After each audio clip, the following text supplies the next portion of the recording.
별빛이 고요히 내려앉은 밤, 별꽃 낭독이 속삭입니다. 한강의 물결, 대학로의 벚꽃, 설악산의 전설 속에서 추리와 로맨스, 판타지가 피어납니다. 이 아늑한 다락방에서 당신의 마음을 흔드는 이야기를 함께 들어볼까요?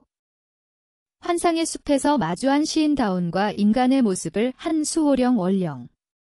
다온은 그녀의 슬픈 눈에서 천년의 외로움을 읽어냅니다. 그는 섣불리 다가가지 않고 매일 밤 동굴을 찾아가 그녀를 위해 시를 읽어주기 시작하죠. 그의 진심 어린 시어는 원령의 닫힌 마음을 조금씩 열고 두 사람 사이에는 애틋하고 신비로운 사랑이 싹트기 시작합니다. 환상의 숲, 달빛만이 유일한 조명인 그 신비로운 공간에서 시인 다온은 인간의 모습을 한 수호령 원령과 마주 섰습니다. 천년의 세월을 담은 듯한 그녀의 깊고 슬픈 눈동자 앞에서 세상의 모든 언어는 의미를 잃는 듯했습니다. 다온은 그녀의 눈에서 아주 오래된 외로움과 깊이를 알 수 없는 상처, 그리고 사람에 대한 희미한 그리움을 동시에 읽어냈습니다. 그는 섣불리 그녀에게 다가가거나 무어라 말을 건넬 수 없었습니다. 그 어떤 위로의 말도 그녀가 겪어온 천년의 고독 앞에서는 한낱 가벼운 깃털처럼 느껴질 것이 분명했기 때문입니다. 그날 이후 다온의 일상은 완전히 바뀌었습니다. 그는 더 이상 목적 없이 해안가를 떠돌지 않았습니다. 대신 매일 밤 달이 떠오를 시간이 되면 마치 약속이라도 한 듯 원령리의 선인장 군락 뒤에 숨겨진 비밀의 동굴을 찾아갔습니다. 동굴 입구에 걸린 초승달 펜던트를 잡고 안으로 들어서면 어김없이 별빛 가득한 원령의 숲이 그를 맞이했습니다. 원령은 늘 같은 자리, 가장 큰 은빛 나무 아래에 앉아 그를 기다리고 있었습니다. 그녀는 다온을 봐도 아는 척을 하거나 말을 걸지 않았습니다. 그저 고요한 눈으로 그의 존재를 인지할 뿐이었죠. 다온 역시 마찬가지였습니다. 그는 그녀의 세계를 존중하며 일정한 거리를 두고 그녀가 보이는 곳에 자리를 잡았습니다. 그리고는 품속에서 낡은 시집을 꺼내 나지막한 목소리로 시를 읽어주기 시작했습니다. 나는 그녀에게 사랑을 말하지 않았다. 그녀 역시 나에게 마음을 보여주지 않았다. 우리는 그저 시를 통해, 눈빛을 통해, 그리고 그 사이를 흐르는 침묵을 통해 서로의 가장 깊은 상처를 어루만지고 위로했을 뿐이다. 그것은 세상의 어떤 언어보다도 더 완전하고 깊은 교감이었다. 다온은 자신의 시뿐만 아니라 세상의 모든 아름다운 시들을 찾아 그녀에게 읽어주었습니다. 사랑의 기쁨을 노래하는 시, 이별의 아픔을 노래하는 시, 자연의 아름다움을 예찬하는 시, 그리고 인간의 고독을 노래하는 시까지. 그의 목소리는 원령의 숲의 유일한 인간의 언어가 되어 밤마다 조용히 울려 퍼졌습니다. 그는 시의 내용을 설명하거나 그녀의 감상을 묻지 않았습니다. 그저 자신의 진심을 담아 한 글자 한 글자 정성스럽게 읽어 내려갔습니다. 그것은 시인이 한 명의 독자를 위해 바치는 세상에서 가장 순수하고 경건한 의식과도 같았습니다. 원령은 늘 같은 모습으로 그의 시를 들었습니다. 눈을 감은 채, 미동도 없이, 하지만 다온은 느낄 수 있었습니다. 자신의 시어들이 그녀의 닫힌 마음의 문을 아주 조금씩, 아주 조심스럽게 두드리고 있다는 것을. 처음 며칠 동안 팽팽한 긴장감이 감돌던 두 사람 사이의 공기는 시간이 지날수록 점차 부드럽고 편안하게 변해갔습니다. 그리고 마침내 작은 변화들이 일어나기 시작했습니다. 어느 날 밤, 다온이 유난히 슬픈 사랑시를 읽어주었을 때였습니다. 시의 마지막 구절이 끝났을 때 그는 원령의 창백한 뺨 위로 은빛 눈물 한 방울이 조용히 흘러내리는 것을 보았습니다. 그 눈물은 천년 동안 얼어붙어 있던 그녀의 마음이 다온의 시를 통해 비로소 녹아내리기 시작했음을 알리는 신호였습니다. 그날 이후 원령의 숲은 눈에 띄게 달라지기 시작했습니다. 다온이 처음 이곳에 왔을 때 숲은 신비롭고 아름다웠지만 어딘지 모르게 생기가 없고 멈춰있는 듯한 느낌이었습니다. 하지만 원령의 마음에 작은 파문이 일기 시작하자 숲 전체가 마치 긴 잠에서 깨어나는 것처럼 활기를 되찾기 시작했습니다. 몇 년 동안 꽃을 피우지 않던 늙은 나무의 하얀 꽃송이들이 탐스럽게 피어났고 바싹 말라있던 작은 샘에서는 다시 맑은 물이 퐁퐁 솟아나기 시작했습니다. 밤에도 잠잠하던 새들이 다시 지저귀기 시작했고 바람소리는 더 이상 구슬프지 않고 경쾌한 멜로디처럼 들려왔습니다. 원령의 마음의 변화가 그녀의 세계인 숲 전체에 생명의 기운을 불어넣고 있었던 것입니다. 가장 큰 변화는 원령 자신에게서 나타났습니다.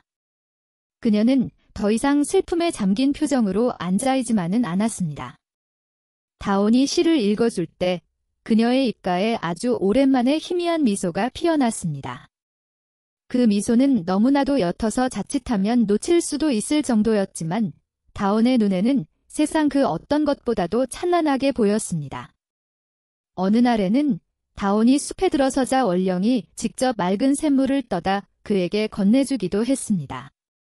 두 사람은 여전히 말을 섞지 않았지만 그 작은 행동 하나에 담긴 의미는 천마디의 말보다도 더 깊고 따뜻했습니다. 다온 역시 변하고 있었습니다. 원령과의 교감을 통해 그는 자신이 그토록 찾아 헤맸던 사랑의 본질에 대해 어렴풋이 깨닫기 시작했습니다. 사랑이란 단순히 남녀 간의 열정적인 감정만을 의미하는 것이 아니었습니다. 상대방의 상처를 있는 그대로 바라봐주고 그 아픔에 기꺼이 나의 시간을 내어주고 말없이 곁을 지켜주는 것, 그리고 그 존재 자체만으로도 서로에게 위로가 되어주는 것, 그것이야말로 사랑의 가장 순수한 모습이라는 것을 그는 원령을 통해 배우고 있었습니다. 그의 머릿속에서는 새로운 시어들이 샘솟기 시작했습니다. 이전처럼 쥐어짜내는 고통스러운 작업이 아니었습니다. 마치 원령의 숲에 흐르는 샘물처럼 너무나도 자연스럽고 맑은 언어들이 그의 영혼을 가득 채웠습니다. 마침내 다온이 제주에 온 지 한 달이 다 되어가던 어느 보름달이 유난히 밝은 밤이었습니다. 그는 자신의 시집원고 마지막 페이지에 마지막 시의 마지막 한 구절을 채워 넣었습니다. 그의 인생을 송두리째 바꾸어 놓은 이 신비로운 경험과 원령을 통해 깨달은 사랑의 의미를 담아 시 별빛의 언어를 완성한 것입니다. 그날 밤, 다온은 그 어느 때보다도 경건한 마음으로 원령의 숲을 찾았습니다. 그리고는 완성된 시를 그녀의 앞에서 자신의 온 마음을 다해 낭송하기 시작했습니다. 사랑이란 어둠 속에서 길을 잃은 서로의 별이 되어주는 것, 너의 침묵 속에서 가장 소란스러운 울음을 듣고 너의 미소 뒤에 숨겨진 가장 깊은 눈물을 읽어내는 것. 그의 목소리가 숲 전체에 울려 퍼졌습니다. 그의 시는 더 이상 관념적인 사랑을 노래하지 않았습니다. 그것은 오직 원령과 자신, 두 사람만이 이해할 수 있는 구체적이고 진실한 언어였습니다. 시 낭송이 끝났을 때 원령은 자리에서 일어나 천천히 다온에게로 걸어왔습니다. 그리고는 처음으로 천년의 침묵을 깨고 입을 열었습니다. 그녀의 목소리는 새벽녘의 물안개처럼 맑고 신비로웠습니다. 그것이 당신의 시였군요. 매일 밤 나의 잠든 숲을 깨우던 그 따뜻한 목소리가. 두 사람은 마침내 서로의 마음을 확인했습니다. 더 이상의 말은 필요 없었습니다. 그들은 그저 별빛 아래에서 서로의 눈을 바라보며 아주 오랫동안 함께 서 있었습니다. 천년의 상처는 치유되었고 메말랐던 영감은 다시 생명력을 얻었습니다. 두 외로운 영혼은 제주의 가장 깊고 신비로운 밤 속에서 비로소 서로의 구원이 되어주고 있었습니다. 원령의 숲에서 보낸 시간은 꿈결과도 같았습니다. 다온은 매일 밤 그녀의 세계로 건너갔고 두 사람은 더 이상 시와 침묵으로만 대화하지 않았습니다. 원령은 천년 동안 닫아두었던 자신의 이야기를 조금씩 다온에게 들려주었습니다. 인간에게 배신당했던 그날의 아픔, 하얀 여우가 되어 홀로 숲을 떠돌아야 했던 기나긴 외로움, 그리고 다온을 만나 다시 마음을 열기까지의 두려움까지. 다온은 묵묵히 그녀의 모든 이야기를 들어주었고 그녀의 상처 입은 영혼을 따뜻하게 보듬어 주었습니다. 두 사람은 함께 숲을 거닐었습니다. 월령은 다온에게 숲의 비밀들을 알려주었죠. 이슬만 먹고 자란다는 은빛 나무의 이름, 만월이 뜰 때만 피어난다는 달맞이꽃의 전설, 그리고 상처를 치유하는 힘을 가진 맑은 샘물의 위치까지. 그녀의 세계는 다온에게 무한한 영감을 주었고 그의 시는 날이 갈수록 깊이와 생명력을 더해갔습니다. 두 사람의 사랑은 숲의 모든 생명들의 축복 속에서 나날이 깊어만 갔습니다.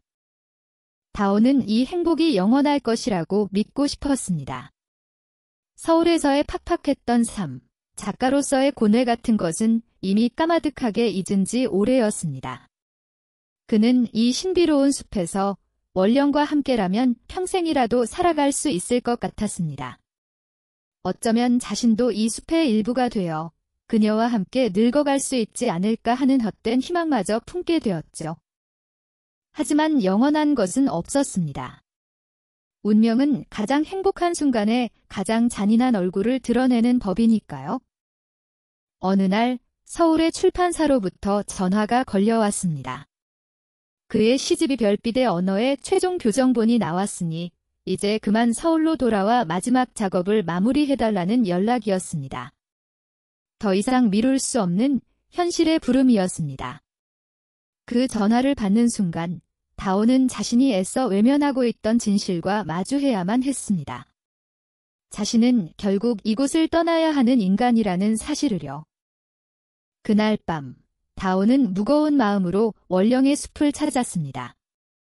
그의 어두운 표정을 보고 월령은 이미 모든 것을 짐작하고 있는 듯 했습니다. 그녀는 늘 앉던 나무 아래가 아닌 숲이 끝나는 경계, 현실 세계와 맞닿아 있는 동굴 입구에서 그를 기다리고 있었습니다. 이제 떠나야 할 시간이 된 것이군요. 월령이 먼저 입을 열었습니다. 그녀의 목소리는 슬픔에 잠겨 있었지만 의외로 담담했습니다. 마치 이 순간이 올 것을 아주 오래전부터 알고 있었다는 듯이. 다온은 차마 고개를 들 수 없었습니다. 미안해요, 나는. 아니요. 미안해하지 말아요. 월령은 다온의 말을 막으며 부드럽게 말했습니다. 그녀는 다온에게 다가와 그의 뺨을 조심스럽게 어루만졌습니다. 나는 이 숲을 떠날 수 없는 수호령이고 당신은 언젠가 당신의 세상으로 돌아가야 할 인간이라는 것을 처음부터 알고 있었어요. 우리의 만남은 어쩌면 처음부터 이렇게 짧고 찬란하게 빛나다 사라질 운명이었을지도 몰라요. 마치 별똥별처럼요. 그녀의 말은 비수처럼 나라와 다온의 가슴에 박혔습니다. 그는 월령의 손을 붙잡고 애원하고 싶었습니다. 함께 가자고, 아니면 나를 이곳에 머물게 해달라고. 하지만 그는 그럴 수 없었습니다. 그녀를 이기적인 욕심으로 상처 주었던 1000년 전의 그 청년처럼 그녀의 운명을 뒤흔들 권리가 자신에게는 없다는 것을 알았기 때문입니다. 우리의 사랑은 처음부터 이별이 정해진 슬픈 운명이었던 건가요? 다온의 목소리가 절망으로 떨렸습니다. 월령은 고개를 저었습니다. 그녀의 눈에는 눈물 대신 별빛처럼 단단하고 맑은 빛이 감돌고 있었습니다. 슬픈 운명이 아니에요. 오히려 그 반대죠. 1000년의 기다림 끝에 신께서 저에게 내려주신 가장 큰 축복이었어요. 당신을 만나 잊고 있던 사랑의 감정을 다시 깨닫게 되었고 얼어붙었던 나의 세계는 다시 생명을 얻었어요. 이제 나는 더 이상 외롭거나 슬프지 않아요. 당신과의 짧은 기억만으로도 앞으로의 영겁의 시간을 능히 견뎌낼 수 있을 테니까요. 그녀는 오히려 다온을 위로하고 있었습니다. 그녀의 사랑은 인간의 소유욕과는 다른 상대방의 행복을 빌어주는 숭고하고 성숙한 사랑이었습니다. 다온은 부끄러움을 느꼈습니다. 그리고 그녀의 깊은 마음에 다시 한번 감동했습니다. 다온이 제주를 떠나기 전 마지막 날 밤이 되었습니다. 두 사람은 월령의 숲이 아닌 그들이 처음 서로의 존재를 인식했던 월령리의 해안가 바위 위에 나란히 앉았습니다. 현실의 공간에서 함께하는 것은 처음이자 마지막이었습니다. 밤하늘에는 다온이 제주에 처음 왔던 날처럼 무수한 별들이 보석처럼 흩뿌려져 있었습니다. 두 사람은 아무 말 없이 그저 어깨를 기댄 채 함께 별을 바라보았습니다. 이제는 눈물 대신 평온한 미소로 서로를 마주 볼 수 있었습니다. 그들은 이별을 슬퍼하는 대신 함께했던 모든 순간들을 추억하고 앞으로 각자의 자리에서 살아갈 서로의 삶을 축복하기로 마음속으로 약속했습니다. 그것은 이별을 앞둔 연인의 모습이라기보다는 영혼의 가장 깊은 곳에서 연결된 두 존재의 성스러운 의식과도 같았습니다. 이제 정말 가야 할 시간이네요. 다온이 아쉬움을 삼키며 말했습니다. 원령은 말없이 고개를 끄덕였습니다. 그리고는 자신의 목에서 늘 걸고 있던 그 초승달 펜던트를 풀었습니다. 이 펜던트는 본래 나의 힘의 원천이자 나의 슬픈 과거의 상징이었어요. 하지만 이제는 아니에요. 당신을 만난 후 이 펜던트는 나에게 새로운 의미를 갖게 되었어요. 바로 희망과 치유의 상징이죠. 원령은 그 펜던트를 다온의 목에 직접 걸어주었습니다. 차가운 은의 감촉이 그의 가슴에 닿았습니다. 이제 이 펜던트는 더 이상 나의 것이 아니에요. 당신의 것이에요. 부디 이것을 가지고 가서 당신의 시가 세상의 모든 상처받고 외로운 영혼들을 위로하는 따뜻한 별빛이 되게 해주세요. 그것이 내가 당신에게 바라는 유일한 소원이에요. 그녀는 다온의 뺨을 두 손으로 부드럽게 감쌌습니다. 그리고는 아주 천천히 그의 뺨에 깃털처럼 가볍게 입을 맞추었습니다. 그것은 이별의 입맞춤이자 영원한 사랑을 약속하는 축복의 입맞춤이었습니다. 그 짧은 순간 다온은 원령의 천년에 걸친 모든 사랑과 슬픔, 그리고 감사의 마음이 자신의 영혼 속으로 흘러 들어오는 것을 느꼈습니다. 이 피할 수 없는 이별의 시간은 그렇게 세상에서 가장 아름답고 성스러운 순간으로 기억되고 있었습니다. 원령의 숲에서 보낸 시간은 꿈결과도 같았습니다. 다온은 매일 밤 그녀의 세계로 건너갔고 두 사람은 더 이상 시와 침묵으로만 대화하지 않았습니다. 원령은 천년 동안 닫아두었던 자신의 이야기를 조금씩 다온에게 들려주었습니다.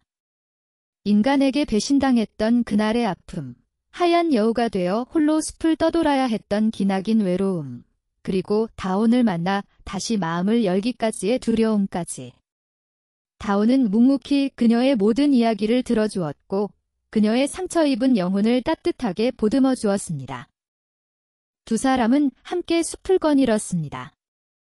원령은 다온에게 숲의 비밀들을 알려주었죠. 이슬만 먹고 자란다는 은빛 나무의 이름, 만월이 뜰 때만 피어난다는 달맞이꽃의 전설, 그리고 상처를 치유하는 힘을 가진 맑은 샘물의 위치까지.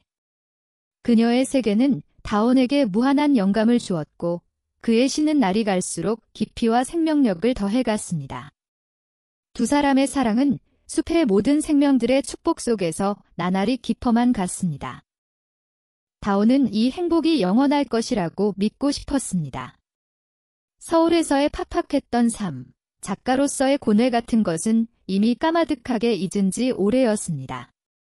그는 이 신비로운 숲에서 원령과 함께라면 평생이라도 살아갈 수 있을 것 같았습니다.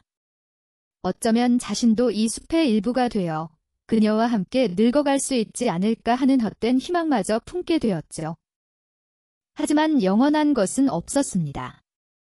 운명은 가장 행복한 순간에 가장 잔인한 얼굴을 드러내는 법이니까요. 어느 날 서울의 출판사로부터 전화가 걸려왔습니다. 그의 시집이 별빛의 언어의 최종 교정본이 나왔으니 이제 그만 서울로 돌아와 마지막 작업을 마무리해달라는 연락이었습니다. 더 이상 미룰 수 없는 현실의 부름이었습니다. 그 전화를 받는 순간 다온은 자신이 애써 외면하고 있던 진실과 마주해야만 했습니다. 자신은 결국 이곳을 떠나야 하는 인간이라는 사실을요. 그날 밤 다온은 무거운 마음으로 원령의 숲을 찾았습니다. 그의 어두운 표정을 보고 원령은 이미 모든 것을 짐작하고 있는 듯 했습니다. 그녀는 늘 앉던 나무 아래가 아닌 숲이 끝나는 경계, 현실 세계와 맞닿아 있는 동굴 입구에서 그를 기다리고 있었습니다. 이제 떠나야 할 시간이 된 것이군요. 원령이 먼저 입을 열었습니다. 그녀의 목소리는 슬픔에 잠겨 있었지만 의외로 담담했습니다. 마치 이 순간이 올 것을 아주 오래전부터 알고 있었다는 듯이. 다온은 차마 고개를 들 수 없었습니다. 미안해요, 나는. 아니요. 미안해하지 말아요. 원령은 다온의 말을 막으며 부드럽게 말했습니다. 그녀는 다온에게 다가와 그의 뺨을 조심스럽게 어루만졌습니다. 나는 이 숲을 떠날 수 없는 수호령이고 당신은 언젠가 당신의 세상으로 돌아가야 할 인간이라는 것을 처음부터 알고 있었어요. 우리의 만남은 어쩌면 처음부터 이렇게 짧고 찬란하게 빛나다 사라질 운명이었을지도 몰라요.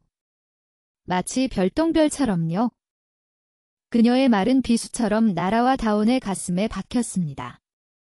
그는 원령의 손을 붙잡고 애원하고 싶었습니다. 함께 가자고, 아니면 나를 이곳에 머물게 해달라고. 하지만 그는 그럴 수 없었습니다. 그녀를 이기적인 욕심으로 상처 주었던 1000년 전의 그 청년처럼 그녀의 운명을 뒤흔들 권리가 자신에게는 없다는 것을 알았기 때문입니다. 우리의 사랑은 처음부터 이별이 정해진 슬픈 운명이었던 건가요? 다온의 목소리가 절망으로 떨렸습니다. 원령은 고개를 저었습니다. 그녀의 눈에는 눈물 대신 별빛처럼 단단하고 맑은 빛이 감돌고 있었습니다. 슬픈 운명이 아니에요. 오히려 그 반대죠. 1000년의 기다림 끝에 신께서 저에게 내려주신 가장 큰 축복이었어요. 당신을 만나 잊고 있던 사랑의 감정을 다시 깨닫게 되었고 얼어붙었던 나의 세계는 다시 생명을 얻었어요. 이제 나는 더 이상 외롭거나 슬프지 않아요. 당신과의 짧은 기억만으로도 앞으로의 영겁의 시간을 능히 견뎌낼 수 있을 테니까요. 그녀는 오히려 다온을 위로하고 있었습니다. 그녀의 사랑은 인간의 소유욕과는 다른 상대방의 행복을 빌어주는 숭고하고 성숙한 사랑이었습니다. 다온은 부끄러움을 느꼈습니다. 그리고 그녀의 깊은 마음에 다시 한번 감동했습니다. 다온이 제주를 떠나기 전 마지막 날 밤이 되었습니다. 두 사람은 원령의 숲이 아닌 그들이 처음 서로의 존재를 인식했던 원령리의 해안가 바위 위에 나란히 앉았습니다. 현실의 공간에서 함께하는 것은 처음이자 마지막이었습니다. 밤하늘에는 다온이 제주에 처음 왔던 날처럼 무수한 별들이 보석처럼 흩뿌려져 있었습니다. 두 사람은 아무 말 없이 그저 어깨를 기댄 채 함께 별을 바라보았습니다. 이제는 눈물 대신 평온한 미소로 서로를 마주 볼 수 있었습니다. 그들은 이별을 슬퍼하는 대신 함께했던 모든 순간들을 추억하고 앞으로 각자의 자리에서 살아갈 서로의 삶을 축복하기로 마음속으로 약속했습니다. 그것은 이별을 앞둔 연인의 모습이라기보다는 영혼의 가장 깊은 곳에서 연결된 두 존재의 성스러운 의식과도 같았습니다. 이제 정말 가야 할 시간이네요. 다온이 아쉬움을 삼키며 말했습니다. 원령은 말없이 고개를 끄덕였습니다. 그리고는 자신의 목에서 늘 걸고 있던 그 초승달 펜던트를 풀었습니다. 이 펜던트는 본래 나의 힘의 원천이자 나의 슬픈 과거의 상징이었어요. 하지만 이제는 아니에요. 당신을 만난 후 이 펜던트는 나에게 새로운 의미를 갖게 되었어요. 바로 희망과 치유의 상징이죠. 원령은 그 펜던트를 다온의 목에 직접 걸어주었습니다. 차가운 은의 감촉이 그의 가슴에 닿았습니다. 이제 이 펜던트는 더 이상 나의 것이 아니에요. 당신의 것이에요. 부디 이것을 가지고 가서 당신의 시가 세상의 모든 상처받고 외로운 영혼들을 위로하는 따뜻한 별빛이 되게 해주세요. 그것이 내가 당신에게 바라는 유일한 소원이에요. 그녀는 다온의 뺨을 두 손으로 부드럽게 감쌌습니다. 그리고는 아주 천천히 그의 뺨의 깃털처럼 가볍게 입을 맞추었습니다. 그것은 이별의 입맞춤이자 영원한 사랑을 약속하는 축복의 입맞춤이었습니다. 그 짧은 순간 다온은 원령의 천년에 걸친 모든 사랑과 슬픔, 그리고 감사의 마음이 자신의 영혼 속으로 흘러 들어오는 것을 느꼈습니다. 이 피할 수 없는 이별의 시간은 그렇게 세상에서 가장 아름답고 성스러운 순간으로 기억되고 있었습니다. 원령의 입술이 닿았던 뺨 위로 별빛처럼 차갑고도 따뜻한 기운이 번져나갔습니다. 그것은 단순한 입맞춤이 아니었습니다. 천년의 시간을 뛰어넘은 한 영혼의 모든 사랑과 슬픔, 그리고 감사의 마음이 담긴 성스러운 축복의 의식이었습니다. 시인 다온은 눈을 감은 채 그 숭고한 순간을 자신의 온 영혼으로 받아들였습니다. 세상의 모든 소리가 멎고 오직 두 사람의 심장 소리와 잔잔한 파도 소리만이 우주에 가득 찬 듯했습니다. 얼마나 시간이 흘렀을까? 원령이 천천히 입술을 떼고 다온에게서 한 걸음 물러섰습니다. 다온이 천천히 눈을 떴을 때 그의 눈앞에서는 믿을 수 없는 광경이 펼쳐지고 있었습니다. 원령의 몸이 다시 한번 찬란한 은빛에 휩싸이기 시작한 것입니다. 하지만 그것은 다온이 처음 그녀를 만났을 때처럼 하얀 여우의 모습으로 돌아가기 위한 변화가 아니었습니다. 그녀의 몸은 점점 더 투명해지기 시작했습니다. 마치 새벽녘의 물안개가 햇살에 스며들듯 그녀의 형체가 밤의 공기 속으로 서서히 흩어지고 있었습니다. 그녀의 발끝부터 시작된 변화는 점차 위로 올라왔고 그녀의 아름다운 얼굴은 슬픔 대신 평온하고 충만한 미소를 띠고 있었습니다. 원령. 안 돼요. 이게 무슨 일이에요? 다온은 경악하며 그녀에게 달려가려 했지만 보이지 않는 투명한 벽이 그를 가로막는 듯 더 이상 다가갈 수 없었습니다. 그는 절박하게 소리쳤습니다. 원령은 사라져가는 모습으로 마지막 힘을 다해 입을 열었습니다. 그녀의 목소리는 이제 더 이상 다온의 귓가에서 들리는 것이 아니라 그의 마음속 가장 깊은 곳에서부터 직접 울려 퍼지는 듯 했습니다. 괜찮아요. 놀라지 말아요. 나는 사라지는 것이 아니에요. 그녀의 목소리는 바람소리처럼 부드러웠습니다. 천년 동안 나는 인간에게 받은 상처와 배신감 때문에 이 땅에 묶여있는 슬픈 영혼이었어요. 하지만 당신을 만나 진정한 사랑을 배우고 내 모든 것을 내어주는 축복을 통해 나는 비로소 그 긴 굴레에서 벗어나 자유로워질 수 있게 되었어요. 당신이 나의 천년 묵은 상처를 치유하고 나를 해방시켜준 거예요. 그랬습니다. 그녀는 사라지는 것이 아니라 마침내 완전한 자유를 얻어 본래 있어야 할 곳, 저 밤하늘의 별을 향해 돌아가고 있는 것이었습니다. 그녀를 이 땅에 묶어두었던 것은 슬픔과 원망이었지만 그녀를 자유롭게 한 것은 아이러니컬하게도 다온을 향한 사랑과 그 사랑을 통해 얻은 희생과 축복의 마음이었습니다.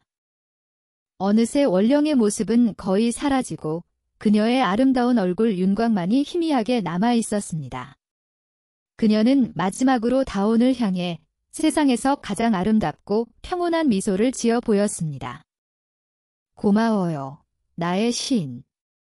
이제 당신의 시 속에서, 당신의 마음 속에서 나는 영원히 살아 숨 쉴 거예요. 부디 나를 슬퍼하지 말고 당신의 삶을 살아가세요. 당신의 언어로 세상의 모든 외로운 영혼들을 비춰주는 가장 따뜻한 별빛이 되어주세요. 언제까지나 저 하늘에서 당신을 지켜보고 있을게요. 그 말을 끝으로 원령의 마지막 모습마저 한 줌의 별가루가 되어 밤하늘 속으로 흩뿌려졌습니다. 그녀가 서 있던 자리에는 아무것도 남지 않았습니다. 오직 그녀가 남긴 마지막 속삭임만이 파도 소리에 섞여 귓가를 맴돌 뿐이었습니다. 다온은 무너져 내리듯 그 자리에 주저앉았습니다. 눈물이 쉴 새 없이 흘러내렸지만 이상하게도 가슴은 아프지 않았습니다. 슬픔보다는 오히려 벅찬 감동과 감사함이 온몸을 감싸고 있었습니다. 그는 비로소 모든 것을 깨달았습니다. 자신과 원령의 만남은 처음부터 정해진 운명이었으며 서로가 서로에게 구원이자 해방이었다는 것을. 그는 원령을 통해 진정한 사랑을 배웠고 원령은 그를 통해 천년의 속박에서 벗어나 자유를 얻었습니다. 이것은 슬픈 이별이 아니라 두 영혼이 완성해낸 가장 완벽한 사랑의 형태였습니다. 바로 그 순간 기적이 일어났습니다. 원령이 사라진 밤하늘 위로 마치 두 사람의 위대한 사랑을 축복이라도 하듯 수많은 별똥별이 다시 비처럼 쏟아져 내리기 시작했습니다. 그가 샛별오름에서 보았던 것보다 훨씬 더 많고 훨씬 더 찬란한 별들의 비였습니다. 그 별빛들은 마치 원령이 흘리는 기쁨의 눈물처럼 제주의 밤바다와 다온의 젖은 뺨 위로 하염없이 쏟아져 내렸습니다. 다온은 더 이상 울지 않았습니다. 그는 자리에서 일어나 쏟아지는 별똥별을 온몸으로 맞으며 밤하늘을 올려다보았습니다. 그리고는 하늘의 가장 높은 곳에서 유난히 반짝이는 별 하나를 향해 환하게 미소 지었습니다. 저 별이 바로 원령이라는 것을 그는 알 수 있었습니다. 그는 혼자 남겨졌지만 더 이상 외롭거나 슬프지 않았습니다. 그의 가슴 속에는 원령에 대한 영원한 사랑과 그녀가 마지막으로 남기고 간 숭고한 축복이 별처럼 빛나고 있었기 때문입니다. 그의 목에 걸린 초승달 펜던트는 이제 그의 심장박동에 맞춰 은은한 온기를 발하고 있었습니다. 그것은 이제 슬픈 과거의 증표가 아니라 두 영혼의 영원한 연결을 증명하는 사랑의 증표였습니다. 다온은 결심했습니다. 그녀의 마지막 부탁대로 자신의 시로 세상의 모든 외로운 영혼들을 위로하는 빛이 되겠다고. 그는 이제 더 이상 영감을 찾아 헤매는 방황하는 시인이 아니었습니다. 그는 자신의 언어가 가야 할 길을, 자신의 삶이 나아가야 할 방향을 찾았습니다.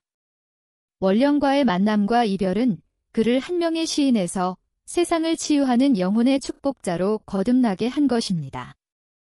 제주의 별빛 가득한 밤바다는 그렇게 한편의 위대한 사랑 이야기를 완성하고 새로운 시작을 축복하며 고요히 빛나고 있었습니다. 제주에서의 마법 같던 밤이 지나고 시간은 속절없이 흘렀습니다.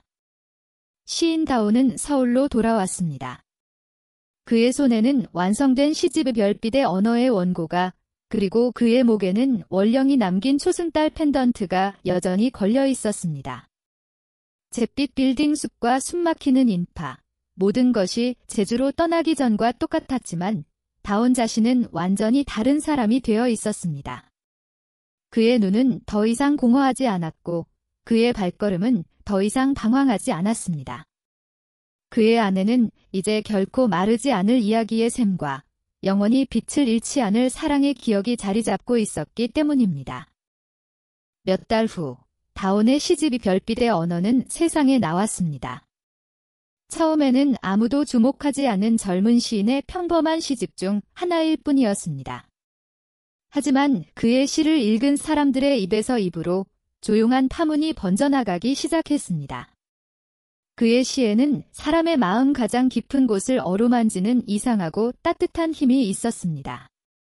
사랑에 상처받은 사람들은 그의 시에서 위로를 얻었고 꿈을 잃고 방황하는 사람들은 새로운 용기를 얻었으며 세상에 홀로 남겨진 듯한 외로움에 지친 사람들은 보이지 않는 연결의 온기를 느꼈습니다. 특히 시집의 마지막에 실린 표제시 별빛의 언어는 수많은 사람들의 심금을 울렸습니다. 사람들은 그 시에서 지독한 슬픔과 동시에 숭고한 사랑을, 아픈 이별과 동시에 영원한 축복을 느꼈습니다. 시집은 출간된 지 얼마 지나지 않아 베스트셀러가 되었고 다온은 단숨에 문단의 가장 주목받는 시인이 되었습니다.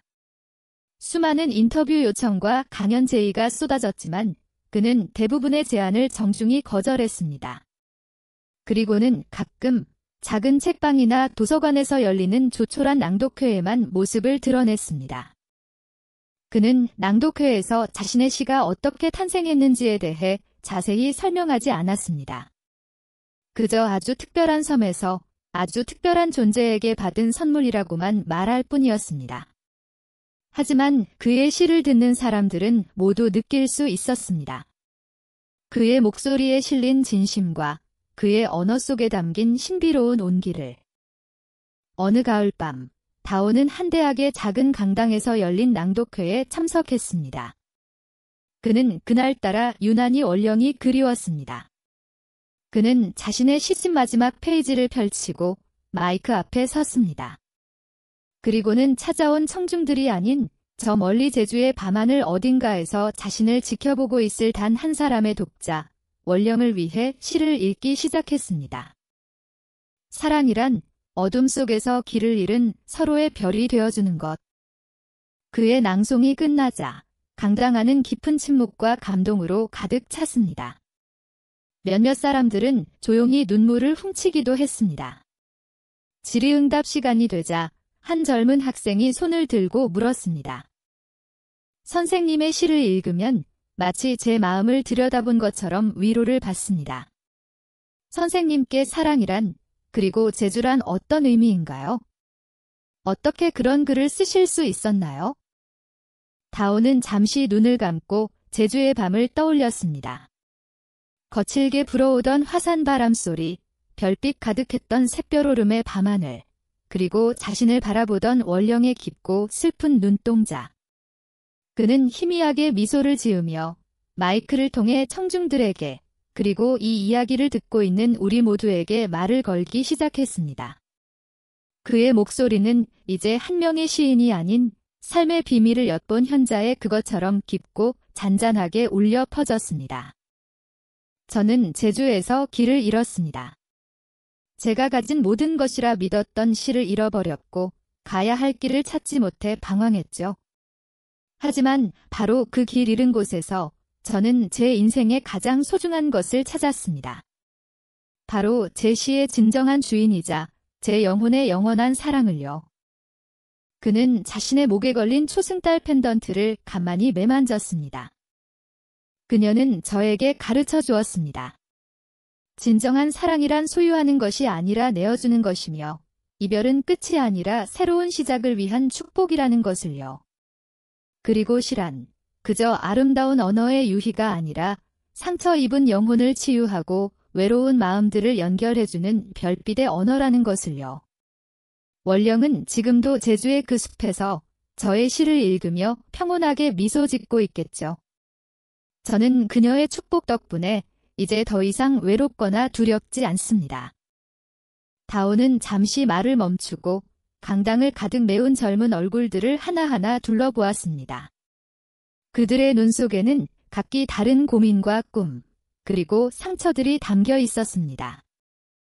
저는 제주에서 잃어버린 시를 찾았고 영원한 사랑을 배웠습니다. 그렇다면 당신은 어떤가요? 그의 질문은 이제 객석을 넘어 이 오디오 드라마를 듣고 있는 바로 당신의 마음을 향하고 있었습니다. 만약 당신이 모든 것을 내려놓고 별빛 가득한 당신만의 제주로 떠날 수 있다면 그곳에서 가장 찾고 싶은 것은 무엇일까요? 팍팍한 현실에 지쳐 잠시 잊고 살았던 당신의 가슴을 다시 뛰게 할 그 무언가는 무엇인가요? 그의 목소리는 당신의 가장 깊은 곳을 부드럽게 두드리고 있었습니다. 어쩌면 그것은 나의 얼어붙은 마음을 녹여줄 새로운 인연일 수도 있겠지요. 잿빛 도시의 소음 속에서는 결코 만날 수 없었던 내 영혼의 소리를 들어줄 단 한 사람 말입니다. 혹은 현실의 벽에 부딪혀 포기해야만 했던 당신의 가장 순수했던 오랜 꿈일 수도 있습니다. 가수가, 화가가, 혹은 세계를 여행하는 탐험가가 되고 싶었던, 잊고 있던 어린 시절의 약속 말입니다. 아니면 이 세상 누구에게도 차마 말하지 못했던 당신의 가장 깊은 상처이자 비밀일지도 모릅니다. 그 무거운 짐을 마침내 내려놓고 진정한 자유를 얻고 싶은 마음일 수도 있겠죠. 다온의 마지막 질문은 정답을 요구하는 것이 아니었습니다. 그것은 당신 스스로에게, 당신의 삶에게 던지는 가장 근원적인 질문이었습니다. 제주의 밤바다는 지금도 여전히 고요하고 하늘에는 변함없이 무수한 별들이 빛나고 있습니다. 다온과 원령의 이야기는 한편의 시가 되어 끝을 맺었지만 그들의 사랑은 세상에 남아 영원히 빛날 것입니다. 어쩌면 지금 이 순간에도 제주의 어느 바닷가에서는 또 다른 누군가가 길을 잃고 헤매고 마침내 자신만의 소중한 별빛 제주를 만나고 있을지도 모릅니다. 당신의 이야기는 바로 지금부터 시작될 참입니다.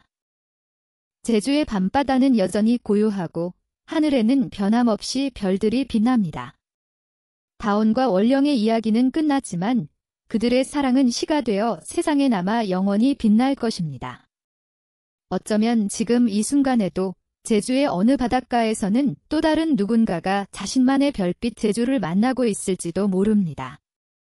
당신의 이야기는 이제 막 시작될 참입니다. 별꽃낭독의 이야기가 당신의 마음에 별빛처럼 남았기를. 한옥의 등불 아래 사랑과 비밀, 진실의 메아리가 울립니다. 구독과 좋아요로 다음 여정을 함께해요. 별꽃낭독이 당신의 밤을 수놓겠습니다.